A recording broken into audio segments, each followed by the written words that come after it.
Hello everyone, welcome to my channel Kea and Caring Family. Welcome to another vlog of Digha Bhromon. এটা দীঘা ভ্রমণের last part এবং last video.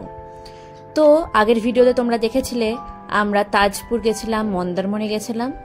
এই ভিডিওতে তোমরা দেখবে আমরা যাচ্ছি এখন মেরিন ড্রাইভের উপর দিয়ে শঙ্করপুর। শঙ্করপুর আমি প্রথমবার গেলাম। মুম্বাইয়ের অনুকরণে দীঘাতেও মেরিন ড্রাইভ তৈরি হয়েছে। কি সুন্দর সমুদ্রের পাড় দিয়ে রাস্তা, একদিকে সমুদ্র আর একদিকে খাঁড়ি।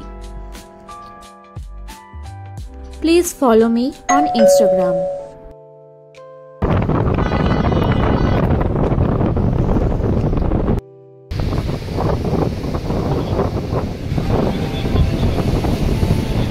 তো আমরা পৌঁছে গেছি শঙ্করপুর সি বিচে। শঙ্করপুরের সামনে দেখো বড় বড় বোল্ডার রাখা আছে। ভীষণ সুন্দর হাওয়া দিচ্ছিল, সমুদ্রে গর্জন হচ্ছিল, সমুদ্রের বড় বড় ঢেউ হচ্ছিল। শঙ্করপুর ভীষণ ভালো লেগেছে।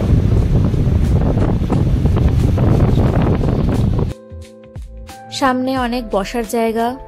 শঙ্করপুর এটা সি বিচের সামনে একটা পার্ক মতো আছে, এখানে অনেক দোকানপত্র আছে। যখন আমরা শঙ্করপুরে গেছিলাম তখন বৃষ্টি শুরু হয়ে গেছিল।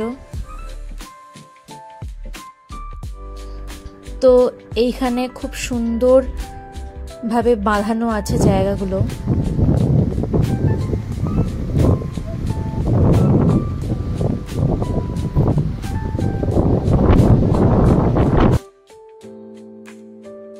তাজপুর শঙ্করপুর আগে বন্দর ছিল, কিন্তু এটা এখন শিফট হয়ে গেছে।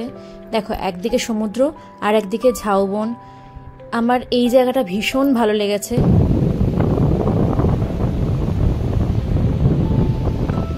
খুব সুন্দর নৈসর্গিক দৃশ্য, বড় বড় পাথর, বন জঙ্গল, সমুদ্র, সমুদ্রের তীর। এই জায়গাটি আমার ভীষণ সুন্দর লেগেছে। আমরা উঁচুতে ছিলাম তো পুরোটা খুব সুন্দরভাবে ক্যাপচার করতে পেরেছি।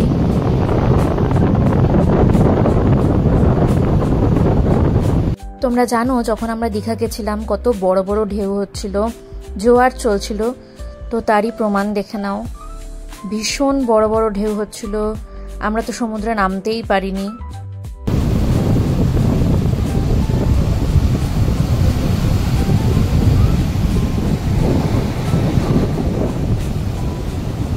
আমার ভিডিও যদি ভালো লেগে থাকে অবশ্যই একটি লাইক করবেন, সবার সাথে শেয়ার করবেন। সাবস্ক্রাইব না করা থাকলে প্লিজ সাবস্ক্রাইব করবেন আর কমেন্টও করবেন। আর আরও সুন্দর সুন্দর ভিডিও দেখার জন্য please stay in touch with my channel.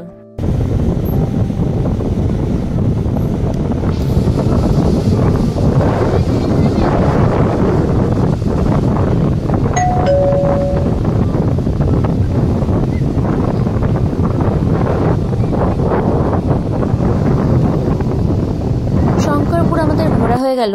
এবার আমরা পৌঁছে গেছি নারায়ণ কালী মন্দির। কালী ঠাকুর হলেও মা কালীর কিন্তু এখানে জীব বার করা নেই। ভীষণ সুন্দর জায়গা। মন্দিরটি খুব নির্জন নিরিবিলি জায়গায় অবস্থিত। খুবই জাগ্রত মানা হয়, স্থানীয় লোকেরা খুবই মানে। যখন ট্রলারে করে সবাই মাছ ধরতে যায় তার আগে এখানে পুজো দেওয়া হয়। আমাদের যিনি ড্রাইভার কাকু ছিলেন তিনি খুব ভালো ছিলেন, তো তিনি এই সব গল্প করছিলেন। তো এখানে অন্নভোগেরও ব্যবস্থা আছে বিশেষ দিনে। এটি মায়ের মন্দিরের সামনেই একটি বটগাছ। এটি হচ্ছে মায়ের মন্দির, নারায়ণকালী মন্দির। ভীষণ সুন্দর নির্জন জায়গায় অবস্থিত মন্দিরটি। এই যে মায়ের দর্শন করে নাও।